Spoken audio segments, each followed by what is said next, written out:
Good news, bad news, guys. Guess who's back? I actually like making these videos, so here I am. Okay, so we're thank you for watching the little clouds and all the other videos I've made so far. I'll make them as I stumble onto ideas and things to talk about. And this is yet another follow-up. We are still kind of on the topic of like layers and smoke, and this is a little bit of a response to talking about how to not flatten the art in the inking process. And this one, again, we have another piece from, yes, Original Art Kiddos, Mr. Humberto Ramos. And it is from, yep, out there. I just happen to have a bunch of these pages, and this is one of my favorites. And we're just because I love like the mix we have. If you can see, there are inks, and this up here we kept as pencils as Humberto had requested. And what I did was I just sprayed that is it not fixative? Maybe it is fixative. You know, the little spray you put on, so basically seals the pencils, so you can't smudge it, you can't erase it, so it's permanent. So yeah, that's what we have up here. And going back to dimensions and layers, and I talked about working even in traditional inks, you're still working in layers, and as long as you keep that in mind, that will really help with the dimensions. So it's not just you try to get as close to 3D as possible. It helps with the storytelling because you want to keep it kind of exciting, give it a little depth in the art. So this has, I thought this would be a good one to bring out to talk about that, because I don't know if you can see, we have like up close, and also addressing the what do you do with like you know, art that's like really detailed and busy. And if you can see up closer, hopefully this doesn't blur out, but I'll try to hold it still. So there's lots going on. You can lose a lot of that details if you don't ink it properly. And I think as an inker, what I try to do is, again, follow the penciler's lead, and wherever I can make a little bit of a difference, because when something is in pencils, even if it's kind of like vague, your eyes or your mind will connect the dots, will make that connection. But it's sort of like when someone speaks and they kind of slur words, you kind of get what they're saying by piecing together the sentence of the subject, and it doesn't. But in inks, once you ink it, it's no more. There's no more slurring. There's no blur.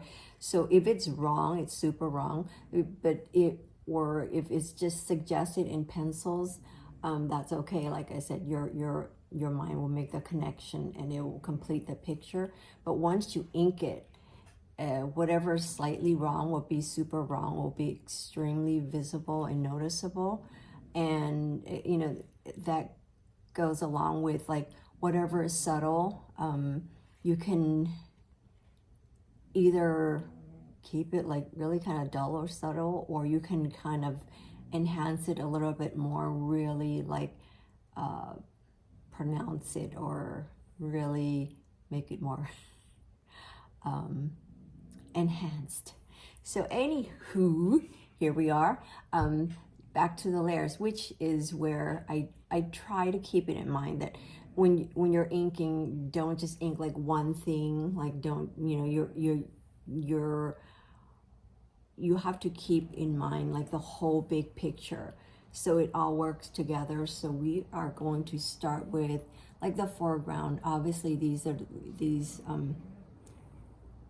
little critters are closer, and this is coming at you, so the lines, you can play with really thick chunky lines as it's coming out, like, off the page, really coming towards the reader. And there's a whole crowd of them kind of, you know, like crowding all around. And you can see what Humberto did here was, and there's two ways of doing it. So you can use, so this is going like kind of like from darker and fading out a little bit more. So there are like little slightly less blacks, and all the characters lighter lines and lighter less blacks on them. So you kind of fade them back, and that pushes these guys to the front a little bit more.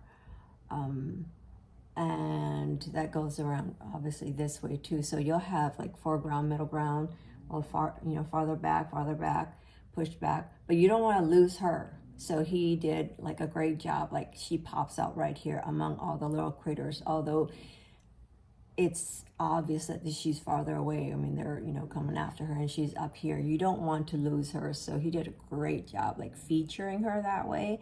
And you can see, and what I did was follow through. And sometimes what you do is like maybe make sure that when you're filling in the blacks and you're adding the blacks, there's like, they're larger and more towards this, and fades out a little bit more. So less, you can see less and less blacks just in all these areas.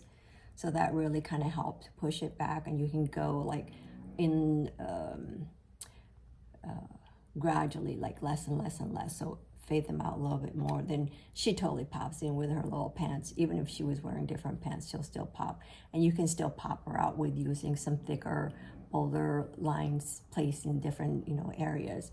Maybe not like all around, so it looks like she's, you know, just completely bold, but strategically placed line thickness will really help with that. And of course, finishing up with, I mean, this guy's, you know, larger than life, and he's in pencil. So in on the roll page, you'll see it's in gray, but obviously like all this frames him nicely. And even if he's in pencils and gray tone, we don't lose him at all. And, you know, again, this is, I credit to Humberto, not myself at all. And the best thing that I can do as an inker is to kind of, like I said, follow his lead and, you know, help with like finishing this, so we don't lose any of this, like all this that's drawing us into where the action is. We see the danger, we see where everything is going. So it's a huge like storytelling piece in one shot. This happens to be like a splash page, but you take the same approach in panels. You can still do the same thing, just like, you know, scale down, smaller version of it. You can have like two people talking, maybe one person, one individual will be closer to the audience, one a little farther back, or you know, like paying attention to their expressions. You can still use line weights to really accentuate expressions, not lose the eyes, not lose their, like, you know, their all the facial, even the little tiniest little things, the mouth shape, the nose, all that. I'm making faces. So this is answering like, how do you approach a really busy page? And one thing that I think that, you know, you really should keep in mind as an inker is that you want to try to finish all the art with like dimensions in mind, with depth, with framing, especially with, you know, superhero or comic books where there's so much going on. There could be a lot. And with the pencils being so detailed with, you know, all kinds of fun stuff going on, just knowing how to make things work together and not just ink this figure, done, okay, make this figure perfect, done, make this next item perfect, done, you know, ink this, you know, beautiful, I don't know, like rock, it's all done. They all have to work together to create a whole cohesive scene. So you can make all the pretty lines you want, but if they don't work together, you kind of lose a lot of like the fun and the action and energy, all that, you know, wonderful storytelling that the pencilers have laid out. And also keep in mind the, you know, perspective and, you know, like I said, everything that is slightly wrong or suggested or, you know, in pencils, like they can kind of gesture it or loosely put it down. You have to make sure you read that and understand what they're, you know, what's going on before you like ink it, and you ink it in, you can just bring it in the wrong direction, the opposite direction of what they're trying to do. And that, you know, I think is something to keep in mind as, you know, as a good inker. Don't say that I am. So this I thought would be a good piece to talk about. And if, oh, okay, let's say I do ink this. So this is kind of cloudyish, smokyish, sort of. I would approach it the same way I did with the clouds that from the previous video. You would ink it all in, and a lot of times you'll see like, you know, more sketchy fadey stuff. Don't you dare nail me on terminology, guys, because you know, you get the idea. So all that can still be inked. You can ink that in, and you know, maybe how I would do it if I were to go ahead and ink all that. I would sort of like, you know, all the smoke and fading out that you see that's going through the light and all that energy. Of course, you'd wipe that out, and this is where you use the old toothbrush again, because they'll give you like a nice fine mist, and you would go where like it's lightest, and then from there, like you just mist it, and then just dab it out where it creates like a softness all around where you want to go, and you create softness, and it will mimic like a little smoke or mist, and you know, that fades from like your white into your black and gives it that kind of like the misty feel. I think I'll do a video on kind of like a smoke, because someone had mentioned like smoke from fire or flame. Smoke is, my answer was sort of like reverse of the cloud. So we can do that video too. But yeah, I thought this would be a fun piece to talk about, and also it's just kind of fun to revisit a lot of old art. Again, this is pencils by Mr. Humberto Ramos, and we worked together for Crimson and Out There came right after Crimson, so I was lucky enough to ink him on a couple of different projects for a pretty good run. So also a fun read if you want to revisit.